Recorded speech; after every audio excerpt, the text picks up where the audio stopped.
BBC Africa Eye is set to release a documentary which is targeted at lecturers in some West African universities who have been harassing their students for sex in exchange for grades. Expectations for the premiere is fast building up with the hashtag #SexForGrades. It's already trending on social media. The issue of students being haunted by lecturers for sex in exchange for academic favors is common on campuses. Many are hoping that this expose will bring to bear realities on a phenomenon much talked about, but with little evidence to show. The University of Ghana, we understand, has been featured in this explosive documentary.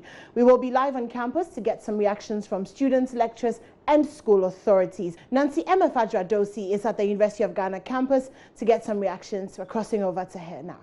Well, anymore, I am currently at the University of Ghana, specifically at JQB, somewhere that we understand that is included in this particular expose by the BBC.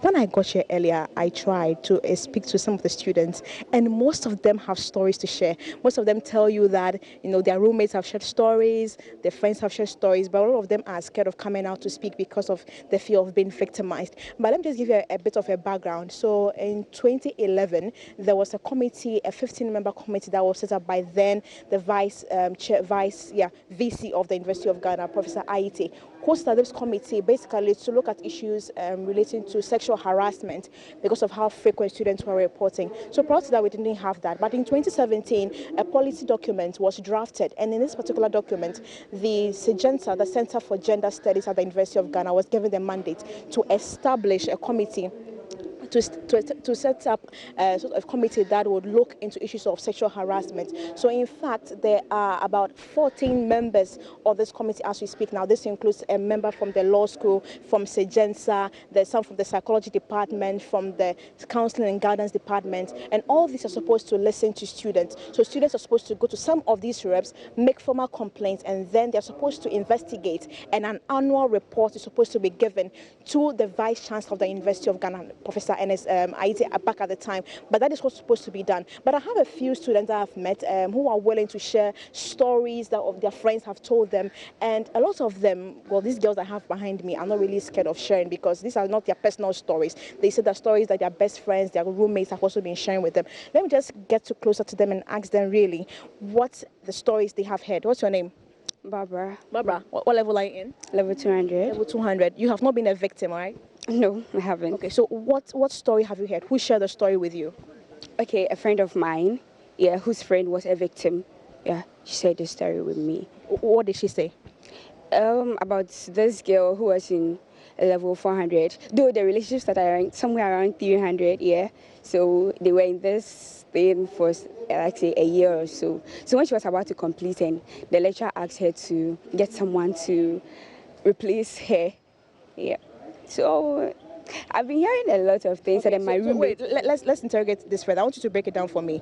So she was in a relationship with the lecturer. Start it all over, and then take your time and break it down. Because I don't understand what you say when she was leaving. She had to replace. So tell me exactly what happened. Yeah. So the thing is, they were having an affair. They were having an affair. Yeah. So she, by all means, to go with an exchange for sex. So yeah, exchange for her grades, and yeah. And so why do you say that? She said they asked her to bring a replacement. I didn't get that part. Yeah, so when she was about to go, and then the lecturer asked her to get someone to replace her because she's leaving, so who will be the one to be satisfying him? Yeah. So yeah, that was what was bothering her, and then she had to discuss with the friend of mine, Yeah. So do you know how all that ended? Okay, he said he was going to fail her. If she doesn't, she was going to fail her. So an F in your final year, that means you wouldn't be able to complete, right?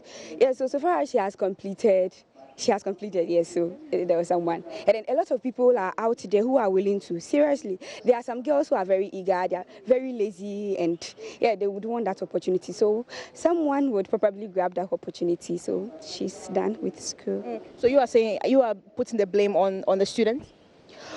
Not everything the students, because, okay, yeah, sometimes with a student, because if I close from lectures and I go to my hall, I don't have any problem with you. I write my exams and then I pass. Even sometimes it's there are mistakes that's from the computer system, yes, that you can feel. So you go to the person, and when you see where the thing is leading to, they have agencies for those things, yes. So you rather report, or okay, fine, you go for your receipt or something. But some of these girls actually send themselves, in my opinion, seriously. I'll come back to you, even though the university's guidelines are clear. So let me just say that the University of Ghana's policy states that in no way, in no circumstances, whether it's consensual or by force, should a lecturer have a relationship with a student. That is not supposed to be done. And so whether it was the student that went to the lecturer or the lecturer that went to the student, it is not something that should be happening, because it goes against the University of Ghana's policy. But let me speak to this lady who is also a level 300 student. Your name? Prisla. Prisla, have you also been a victim before? No, I'm not. I haven't. But you've heard stories? I just did, and this particular story is about my lecturer. Oh, so you're saying that the excerpt that you've seen, the man in that particular story is your lecturer? That's my lecturer. What do you know about him?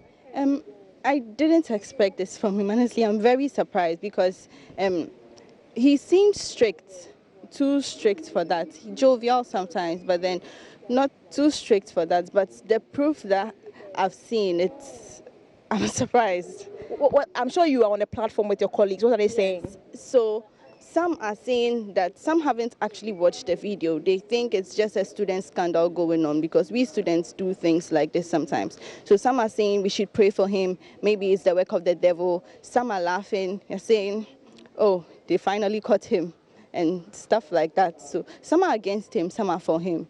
But then with what I've seen and the I can't be for him. Okay, so you cannot be for him, but you also level 100 students of the University of Ghana. So in the manual that I talk about, the policy document, it states that one of the mandates of this committee is to ensure that the education goes ahead, goes to students' orientation. We find this policy document in lecture halls, in resident hostels and all of that. But when you came to level 100, were you told about this particular policy? What exactly were you told? Yeah, we were told that under no circumstances should we have any relationship with any teacher, and then we should learn, like we should focus on education and then become better people in future. When we are done with the lecture in class, that is so, we shouldn't move to their apartments, their residence and all the stuffs. But have you yourself had the opportunity to see this policy document that we talk about? Not really. I'm sure that even before you came to the university, you've heard such stories. Yeah. Has any lecturer approached you yet? Yes, actually, the other time I was going to a friend of mine outside campus, and the lecturer picked me up and dropped me there. Then onwards, he told me to come and see him in his office and stuffs. And stuffs? What stuffs? Anytime I go there, he asked me if I'm okay. If I'm okay, and do I have class, do I have lectures, do I have all the books? If I want to print any stuff, I can come to him and he will do it for me. Yes. Okay, so let me just find out from you. Please, all of you, I want you to come close to me. If there's a situation where a lecturer starts to make advances at you, do you know who to report to? Do you know what to do? Yes, I do. Share with me. So my auntie is a staff on campus, so I just have to go to her, and I don't think I'll put myself in the situation where a lecturer will try to make such advances to me, because it's a lecturer-student relationship. So you know that you only go to your lecturer if you have problems, and in fact there are TAs around, so if you have problems you can go to the TA or leave the lecturer an email. That's okay. Rather than to give the lecturer the opportunity to get close to you and have that kind of relationship with you. Okay. What about you are in level 100? If you have an issue, if you have an issue, if, for instance, a lecturer you say that is now disturbing you, do you know who you're supposed to speak to? Please, no. I don't know.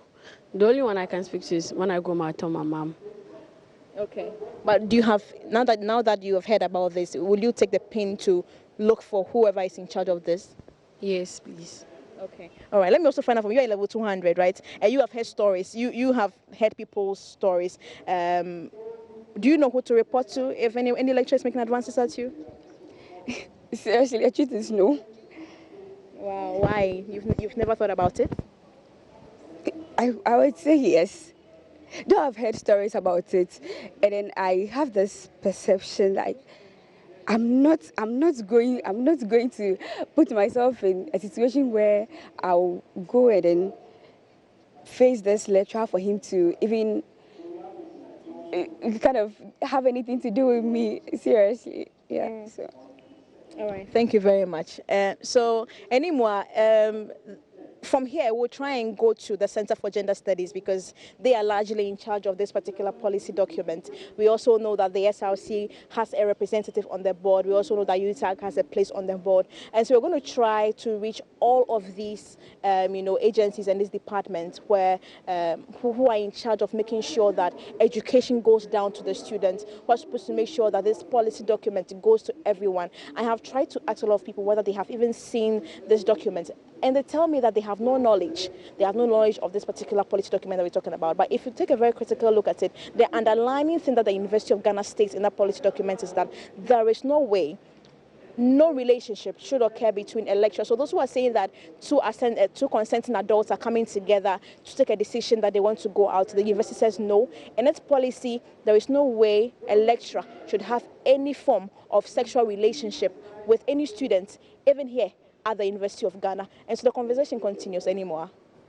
And that was MFA Nancy Jado. She's at the University of Ghana, ahead of that documentary to be aired tonight, Sex for Grades. It's be on the BBC Africa channel on YouTube at 6 p.m. If you'd like to see the full video, you can go there for that. And we will be bringing you updates in the course of the day. She's able to get in touch with the people that she has promised to.